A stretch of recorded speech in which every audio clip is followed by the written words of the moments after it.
आसमान से बरसते आग के शोले, मिट्टी में मिलती हुई बड़ी बड़ी बिल्डिंग्स और दम तोड़ती हुई इंसानियत। दुनिया एक बार फिर से गवाह बनी खतरनाक हथियारों की उस हैवानियत का जो कास्ट, रिलीजन, एज और जेंडर में कोई फर्क नहीं करता। वो अपने सामने आने वाली हर चीज को तबाह करना जानता है, लाशों का ढेर लगाना जानता है। 11 दिनों तक चले खूनी संघर्ष के बाद आखिरकार इजराइल और हमास में सीज फायर का ऐलान हो गया और सीज फायर का ऐलान होने से पहले काफी जान माल का नुकसान हो चुका था, खासकर पैलेस्टाइन की गाजा पट्टी पे। इजराइल के हमलों में 230 से ज्यादा पैलेस्टीन के लोगों को अपनी जान गंवानी पड़ी। मारे गए लोगों में 65 मासूम बच्चे, 39 फीमेल और 17 सीनियर सिटीजन शामिल थे। इतना ही नहीं बल्कि इजराइल के बरसाए हुए रॉकेट्स ने 1900 से ज्यादा लोगों को घायल भी कर दिया और उधर नुकसान इजराइल को भी हुआ। 2 बच्चों समेत उनके भी 17 लोग हमास की ओर से किए गए रॉकेट हमलों में मारे गए। और आखिरकार इजिप्ट की कोशिश और हमले रोकने के लिए अमेरिका की तरफ से बनाए गए प्रेशर के बाद इजराइल ने यह जंग रोक दी। अब सवाल उठता है कि इजराइल गाजा पट्टी और हमास को पूरी तरह से खत्म करने की जिद पे अड़ा था, तो आखिर वो सीज फायर के लिए मान कैसे गया? जो इजराइल हर हाल में हमास का वजूद मिटाने का ऐलान कर चुका था, आखिर उसने ये जंग रोक कैसे दी? कहीं ये इजराइल की और कोई चाल तो नहीं जिसका शक अरब देशों को बहुत पहले से है? कहीं ये सन्नाटा उस तूफान से पहले का तो नहीं? खैर, ये एक अलग वीडियो का टॉपिक है, तो इसके बारे में बाद में बात करेंगे। फिलहाल इजराइल और पैलेस्टीन के बीच चल रही इस जंग की वजह जानना उससे ज्यादा इंपॉर्टेंट है। दोस्तों, एक बार फिर अरब की रेगिस्तानी धरती झुलस रही है।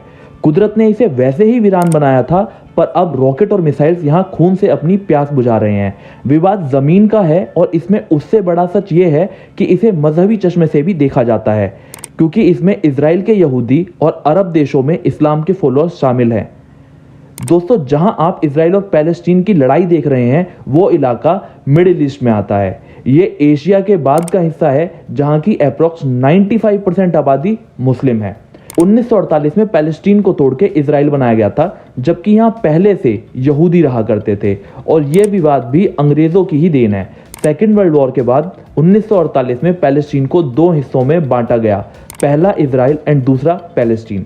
ठीक वैसे ही जैसे 1 साल पहले 1947 में इंडिया को तोड़कर पाकिस्तान बनाया गया था, और नतीजा आप कश्मीर समस्या के तौर पे हर साल देख ही रहे हैं। सेकेंड वर्ल्ड वॉर के बाद कहें या उससे पहले भी अंग्रेज जहां भी जाते वहां अपनी दुनिया बसा लेते थे और कुछ ऐसे डिवाइड एंड रूल्स खेलते थे कि वहां के लोग आपस में ही लड़ मरने को तैयार हो जाते थे। सेम वैसे ही इजराइल और पैलेस्टीन बनाने का फैसला भी लंदन में हुआ था। ब्रिटिश एम्पायर गुलाम देशों को आज़ाद तो करता था, लेकिन उनके बीच विवाद का एक बीज बो जाता था। फिर उसके बाद उन्हीं देशों को ब्रिटेन और अमेरिका हथियार भी बेचते थे।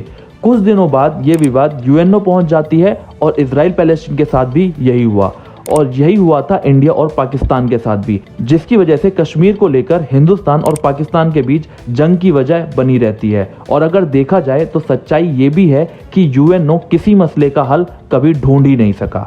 और बात करें पैलेस्टीन के बंटवारे की, तो साल 1948 में अंग्रेज ये कंसेप्ट लेकर आए जिसे बालफोर डिक्लेरेशन कहा गया, जिसके अकॉर्डिंग पैलेस्टीन को तोड़ा गया। 14 मई 1948 को इजराइल की स्थापना की गई और पैलेस्टीन की पूरी जमीन का 44% हिस्सा इजराइल को और 48% हिस्सा पैलेस्टीन को दिया गया। जेरूसलम को 8% जमीन का हिस्सा देकर यूएनओ का हिस्सा बना दिया गया, यानी कि इस पर दोनों में से किसी का हिस्सा नहीं था और अरब देशों को ये बात पसंद नहीं आई। इजराइल बना ही था और जंग शुरू हो गई। उस पर अरब देशों ने हमला बोला। इजराइल में रहने वाले यहूदियों के लिए ये लड़ाई उनके अस्तित्व की थी, और अगर वो ये लड़ाई हार जाते तो शायद इजराइल ना होता, या तो शायद यहूदी ही ना होते। क्योंकि बहुत पहले से यहूदियों पे जो अत्याचार किया गया है, उससे बचने के लिए ही वो दुनिया भर से अपना सब कुछ छोड़ के पैलेस्टीन में इकट्ठा हुए थे इजराइल बनाने के लिए। तो इसीलिए उन्होंने अपने पूरे जी जान से उस लड़ाई में हिस्सा लिया और इजराइल ये जंग जीत गई। पर अब आप ये समझिए कि जेरूसलम को लेकर विवाद हुआ क्यों। दरअसल ये शहर 3 धर्मों की आस्था का केंद्र है, क्रिश्चियन, मुस्लिम और यहूदी। क्रिश्चियंस मानते हैं कि जेरूसलम ही वो जगह है जहां जीसस क्राइस्ट का जन्म हुआ। यहूदी मानते हैं कि यहीं से उनके धर्म की उत्पत्ति हुई, और मुस्लिम्स की तीसरी सबसे पवित्र जगह अल अक्सा मस्जिद जेरूसलम में ही है। साल 1948 से पहले 100% हिस्से पर पैलेस्टीन का हक हुआ करता था। 14 मई 1948 को जब इजराइल बना तो पैलेस्टीन बस 48% हिस्से में रह गया। इजराइल के हिस्से में 44% जमीन आई। फिर इजराइल टाइम के साथ अपने आप को मजबूत बनाता चला गया और साथ ही साथ पैलेस्टीन के हिस्से वाली जमीन पर भी कब्जा करता चला गया और हालात यहां तक पहुंच गए कि आज पैलेस्टीन के पास 12% जमीन बची है जो पैलेस्टीन के लोगों के नाम है। अपनी बढ़ती ताकत के नशे में चूर इजराइल ने कुछ ऐसे नियम बना दिए जिसके मुताबिक पैलेस्टीन अपनी सेफ्टी के लिए आर्म फोर्सेस भी नहीं बना सकते, उन्हें हथियार रखने की भी इजाजत नहीं है। दोस्तों, बीते दिनों में आपने देखा होगा कि दुनिया के कई देशों में लोग इजराइल के खिलाफ सड़क पर उतर आए। भारत, पाकिस्तान और अरब देशों की बात तो छोड़िए, लंदन और फ्रांस जैसे देश के लोग भी इजराइल का विरोध करने लगे हैं।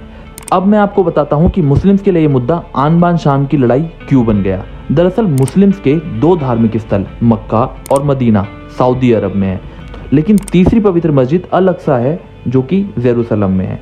जैसा कि मैंने आपको बताया कि जेरूसलम पर यूनाइटेड नेशंस का कब्जा है और ये बात दुनिया जानती है कि यूनाइटेड नेशंस कुछ नहीं बल्कि अमेरिका और इजराइल जैसे ताकतवर देशों के हाथों की कठपुतली है। अब समझिए कि ये बात शुरू कैसे हुआ। जेरूसलम में एक जगह है शेख जर्रा। इजराइल के सुप्रीम कोर्ट ने आदेश दिया कि ये जगह खाली किया जाए क्योंकि ये जगह यहूदियों की है। करीब 150 साल पहले जब ब्रिटिश ने यह भरोसा दिलाया कि इस जगह यहूदियों को ही बसाया जाएगा तो यहूदियों ने अरब के लोगों से बहुत महंगे दाम पर यह ज़मीन खरीद ली थी। इस खरीद के डॉक्यूमेंट्स भी इजराइल के यहूदियों के पास ही है, तो इसीलिए इजराइल के सुप्रीम कोर्ट ने यह आदेश दिया कि शेख जर्रा की जगह को खाली करवा के वहां मौजूद 500 मकानों को तुड़वा दिया जाए क्योंकि इस ज़मीन का मालिकाना हक 150 साल से यहूदियों के पास है। और शेख जर्रा से कुछ दूरी पर ही है अल अक्सा मस्जिद। 13 अप्रैल 2021 को यहां नमाज के बाद इजरायली पुलिस और मुस्लिमों के बीच झड़प होती है। पुलिस पर मस्जिद के अंदर से पत्थर फेंके जाते हैं और पुलिस मस्जिद के अंदर घुस जाती है और फिर यही बात इजराइल और पैलेस्टीन के बीच 11 दिनों के खूनी जंग की वजह बन जाती है। ये सब कुछ तब हुआ जब मुस्लिम्स का सबसे पवित्र रमजान का महीना चल रहा था। इससे पहले साल 1948, 1956, 1967, 1973 और 1982 में भी ऐसी झड़पें हुई थी।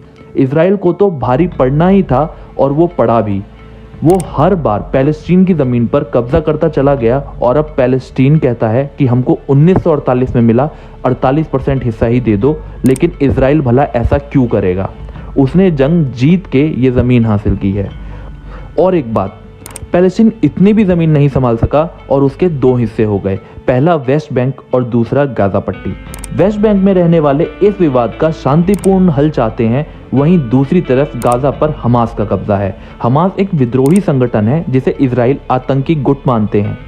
हमास जंग के जरिए इजराइल से अपनी ज़मीन वापस लेना चाहता है। आपने बाकी वीडियो रिपोर्ट से ये तो जान ही लिया होगा कि इजराइल पर रॉकेट गाजा पट्टी से ही दागे जाते हैं। ये हमास के कब्जे वाला हिस्सा है और इसे ईरान का पूरा समर्थन हासिल है और ये बात किसी से भी नहीं छुपी हुई कि ईरान और इजराइल के बीच कट्टर दुश्मनी है।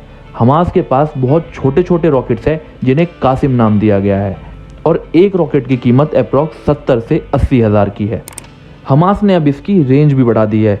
ईरान से ये रॉकेट पहले मिस्र और फिर गाजा तक पहुंचाए जाते हैं। उधर इजराइल के पास आयरन डोम एयर डिफेंस सिस्टम है और वो हमास के 90% रॉकेट्स रास्ते में ही मार गिराता है। दूसरी तरफ जब इजराइल हवाई हमले करता है तो पैलेस्टीन में जान माल का भारी नुकसान होता है और वजह एकदम साफ है कि पैलेस्टीन के पास बचाव का कोई रास्ता नहीं है। ये इलाका भी बहुत छोटा और बहुत ज़्यादा पॉपुलेटेड है। इजराइल क्यों मजबूत है, अब मैं आपको ये भी बताता हूँ।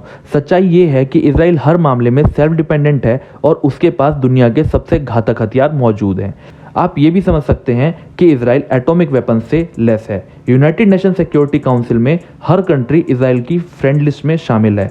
और अब बात ग्रेटर इजराइल के कंसेप्ट की करें तो जिस तरह हर लड़ाई के बाद इजराइल ने पैलेस्टीन की ज़मीन को हथिया लिया और उस पर कब्जा कर लिया, वहाँ अपनी कॉलोनीज बना ली, उससे उसके ग्रेटर इजराइल के कंसेप्ट को बहुत बल मिलता है। ये माना जाता है कि इजराइल अब ग्रेटर इजराइल के कंसेप्ट पे काम कर रहा है।